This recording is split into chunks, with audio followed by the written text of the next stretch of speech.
YCP దారుణ పరాజయం తర్వాత కొడాలి నాని మీడియా ముందుకు వచ్చిన సందర్భాలున్నాయి. తన వాయిస్ తగ్గినా విమర్శలు మాత్రం తగ్గించలేదు. మాజీ మంత్రి కొడాలి నానిపై మరో కేసు నమోదైంది. గుడివాడ 2 టౌన్ పోలీస్ స్టేషన్లో కొడాలి నానిపై కేసు నమోదైంది. గుడివాడకు చెందిన దుగ్గిరాల ప్రభాకర్ అనే వ్యక్తి నానిపై కేసు నమోదు చేసినట్టు తెలుస్తోంది. తన తల్లి మరణానికి కొడాలి నాని కారణమంటూ ప్రభాకర్ చేసిన ఫిర్యాదు మేరకు నానిపై గుడివాడ పోలీసులు కేసు నమోదు చేశారు.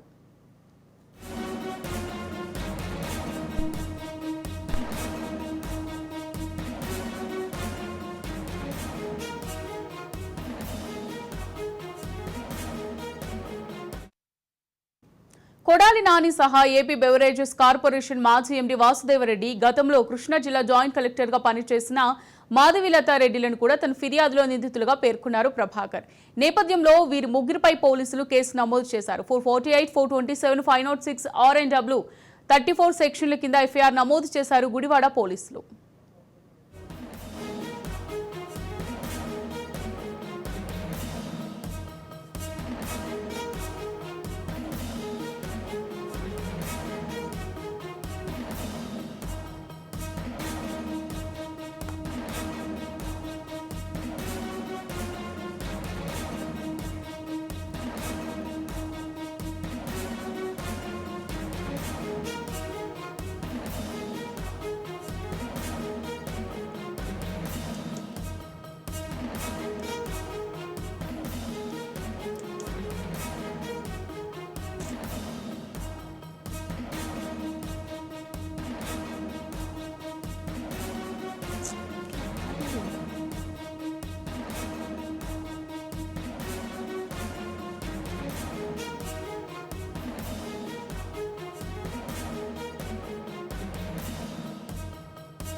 వైసీపీ దారుణ పరాజయం తర్వాత కొడాలి నాని మీడియా ముందుకొచ్చిన సందర్భాలున్నాయి.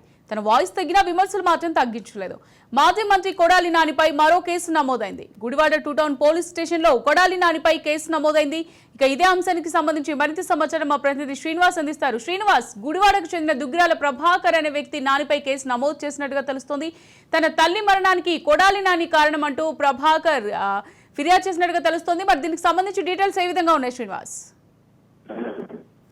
వాస్తవానికి చూసినట్లయితే అమూల్య, గత 4 రోజుల కిందటే గుడివాడలో ఉన్నటువంటి గుడివాడ మాజీ ఎమ్మెల్యే కొడాలి నాని, అదే విధంగా అతని అనుచరులు కొంతమంది రామ్ ప్రసాద్, శశిభూషణం, అదేవిధంగా మరొక వ్యక్తితో పాటు అప్పుడున్నటువంటి జాయింట్ కలెక్టర్ మాధవిలత మీద కూడా దుగ్గిరాల ప్రభాకర్ అనేటువంటి ఆటో నగర్ చెందినటువంటి వ్యక్తి ఫిర్యాదు చేయడం జరిగింది. గతంలో లిక్కర్ గోడానికి సంబంధించినటువంటి అంశంలో కొడాలి నాని, అదేవిధంగా కొడాలి నాని అనుచరులుగా చెప్పుకుంటున్నటువంటి వ్యక్తులు వాళ్ళని ఇబ్బంది పెట్టడమే కాకుండా భయభ్రాంతులు గురి చేశారనే అంశాన్ని కావచ్చు.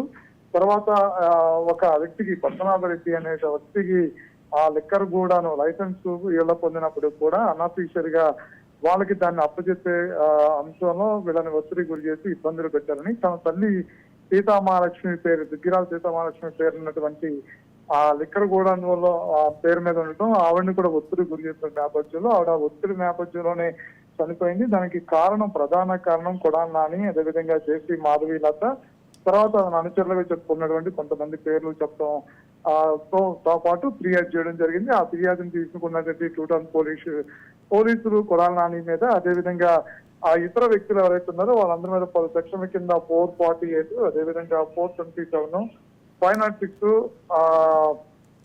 రెడ్విట్ 34 కింద కేసు నమోదు చేసినటువంటి పరిస్థితి చూస్తున్నాం. అయితే కొడాలి నానికి సంబంధించినటువంటి ఏదైతే వాహనాలకి ఏపీ మొత్తం మీద ఉన్నటువంటి పరిస్థితులు, ప్రస్తుత పరిస్థితుల్లో గత ప్రభుత్వం మీద చేసినటువంటి విమర్శలు కావచ్చు, గత ప్రభుత్వం మీద చంద్రబాబు నాయుడు మీద చేసిన విమర్శలు కావచ్చు, లోకేష్ మీద చేసినటువంటి విమర్శలు కావచ్చు, అదేవిధంగా టీడీపీ నేతల మీద జరిగినటువంటి దాడులు కావచ్చు, ప్రతి ప్రాంతంలోనూ కూడా ఫైర్ బ్రాండ్ గా చెప్పుకున్నటువంటి వ్యక్తులు వాళ్ళ మాటలతో అప్పుడున్నటువంటి ప్రతిపక్ష నేతలను తీవ్రంగా ఇబ్బంది పెట్టినటువంటి పరిస్థితి కూడా పరిస్థితులు చాలా ఎక్కువగానే ఉన్నట్టు కూడా గతంలో కొన్ని సందర్భాల్లో మనం చూసాం. కొడాలి నాని ప్రధానంగా మనం చూసినట్లయితే ఇటు వల్లభనేని వంశీ వీళ్ళిద్దరూ కూడా తీవ్ర స్థాయిలో, కొడాలి నాని వల్లభనేని వంశీ తీవ్ర స్థాయిలో చాలా సందర్భంలో చంద్రబాబు నాయుడు కావచ్చు, లోకేష్ కావచ్చు, తీవ్ర పదజాలం వాడినటువంటి పరిస్థితి కూడా చూసాం. అంటే ఆ పరిస్థితుల్లో అనేక సందర్భాల్లో టీడీపీ నేతలు అధికారంలోకి వచ్చిన తర్వాత దాని పరిణామాలు తీవ్రంగానే ఉంటాయని చెప్పినటువంటి పరిస్థితి చూస్తున్నాం. అయితే గత కొద్ది రోజుల కింద జరిగినటువంటి ఏదైతే వాలంటీర్లు రాజీనామా ఏదైతే ఉందో అది బలవంతపు రాజీనామా చేయించడమే కాకుండా వాళ్ళ ప్రచారాలకు వాడుకుని వికలాంగులమైనట్టు తమకి భవిష్యత్తు లేకుండా చేశారు అంటూ కూడా 1 టౌన్ పోలీస్ స్టేషన్ లో ఫిర్యాదు చేసినటువంటి పరిస్థితి చూస్తున్నాం. దానికి సంబంధించి ఇప్పటికే వైసీపీలో ఫైర్ బ్రాండ్ గా చెప్పుకునేటువంటి కొడాలి నాని హైకోర్టు నుంచి కాసంత ఊరట లభించినటువంటి పరిస్థితి ఉంది. మరోసారి చూసినట్లయితే కనుక ఈ కేసు ఏదైతే ఈ లిక్కర్ సంబంధించిన గోడానికి సంబంధించినటువంటి కేసు ఏదైతే ఉందో అది మరొకసారి తన పేకు చుట్టుకున్నట్టు కూడా చెప్పుకోవచ్చు. తనతో పాటు తన అనుచరులుగా ఉన్నటువంటి వ్యక్తులు కూడా ఆ అంశంలో తీవ్ర ఒత్తిడి తీసుకురావడమే కాకుండా ఒక వ్యక్తి మరణానికి కారణమైనటువంటి పరిస్థితిని కూడా చూస్తున్నాం. అయితే దీనికి సంబంధించి కూడా పలు సెక్షన్ల కింద కేసు నమోదు చేసినటువంటి పరిస్థితి కనిపిస్తుంది. అయితే కొడాలి నాని ప్రస్తుతానికి గుడివాడలో అప్పుడప్పుడు ఉంటున్నప్పుడు కూడా పూర్తి స్థాయిలో హైదరాబాద్ లోనే ఎక్కువ శాతం ఉంటున్నారని చెప్పని ఒప్పుకున్నటువంటి సమాచారం. అయితే దానికి సంబంధించి పోలీసులు ఎటువంటి చర్యలు తీసుకుంటారో భవిష్యత్తులో ఆయన మీద దీనికి సంబంధించి సిఆర్పిసి 41 నోటీసులు ఇచ్చి విచారణ పిలుస్తారా, లేదు అంటే కనుక కట్టినటువంటి సెక్షన్ల ప్రకారం అరెస్టు చేసేటువంటి అవకాశం ఉంటుందా అనేది వేచి చూడాల్సిన పరిస్థితి ఏదైతే ఉంది. అయితే ఫైర్ బ్రాండ్ గా పిలువబడినటువంటి ఎవరైతే వైసీపీలో ఉన్నటువంటి కీలక వ్యక్తులు ఎవరైతే ఉన్నారో వీళ్ళందరూ కూడా ఇప్పటికే అంటే గత